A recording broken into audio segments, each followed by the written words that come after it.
Up there, you go around every hour and a half, time after time after time. You wake up usually in the mornings, and just the way that the track of your orbits go, you wake up over the Mideast, over North Africa.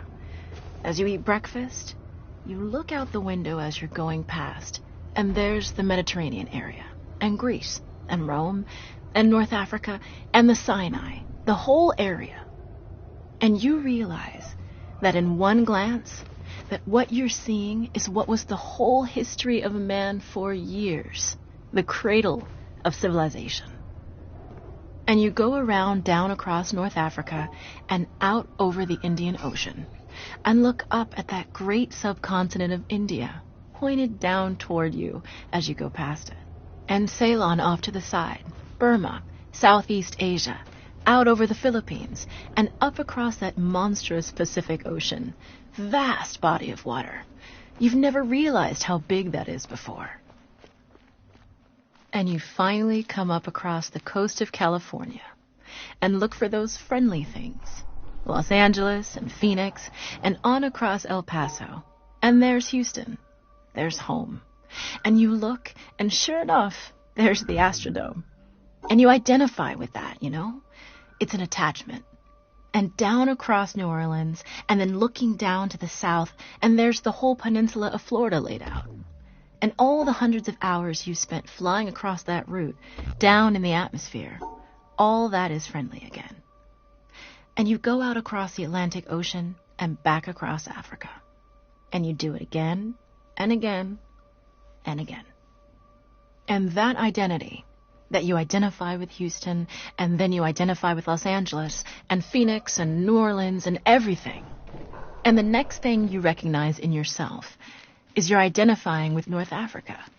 You look forward to that. You anticipate it. And there it is. That whole process begins to shift of what it is you identify with. When you go around it in an hour and a half, you begin to recognize that your identity is with that whole thing. And that makes a change. You look down there, and you can't imagine how many borders and boundaries you crossed again and again and again. And you don't even see them. At that wake-up scene, the Mideast, you know there are hundreds of people killing each other over some imaginary line that you can't see.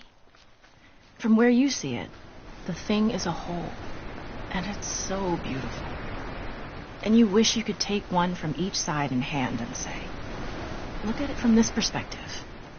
Look at that. What's important? And so a little later on, your friend, again those same neighbors, another astronaut, the person next to you goes out to the moon. And now he looks back and sees the Earth not as something big where he can see the beautiful details, but he sees the Earth as a small thing out there.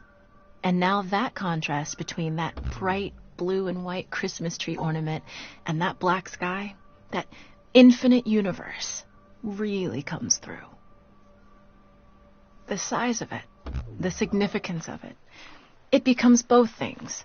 It becomes so small and so fragile, and such a precious little spot in that universe that you can block it out with your thumb.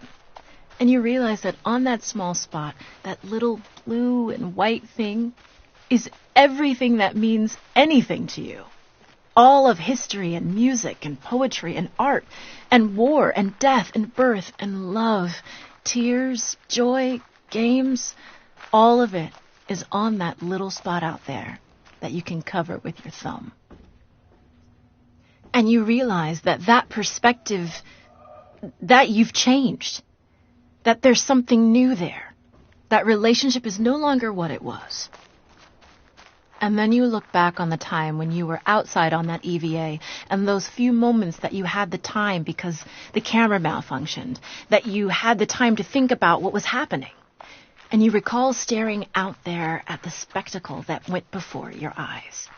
Because now, you're no longer inside something with a window looking out at a picture. But now you're out there, and what you've got around your head is a goldfish bowl, and there are no limits here. There are no frames. There are no boundaries. You're really out there, over it, floating, going 25,000 miles per hour, ripping through space, a vacuum, and there's not a sound. There's a silence, the depth of which you've never experienced before. And that silence contrasts so markedly with the scenery and the speed with which you know you're going. That contrast, the mix of those two things, really comes through. And you think about what you're experiencing and why. Do you deserve this? This fantastic experience? Have you earned this in some way? Are you separated out to be touched by God to have some special experience here?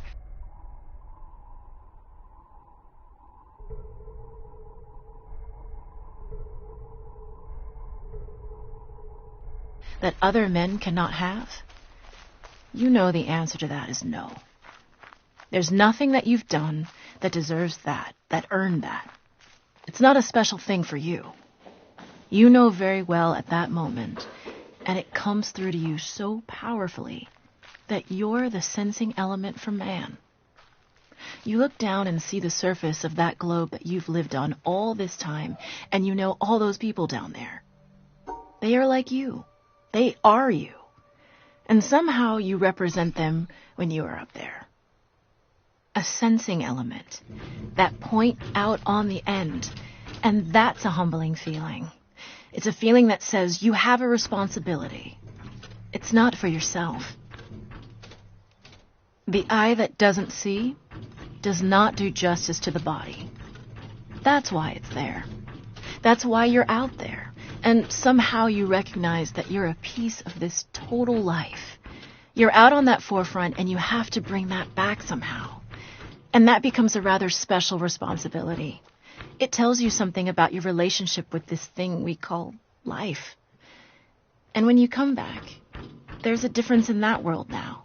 There's a difference in that relationship between you and that planet, and you and all those other forms of life on that planet, because you've had that kind of experience.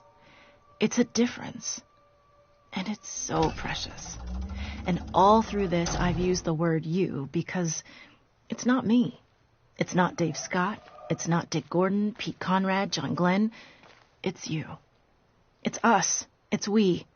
It's life. It's had that experience. And it's not just my problem to integrate. It's not my challenge to integrate, my joy to integrate. It's yours. It's everybody's.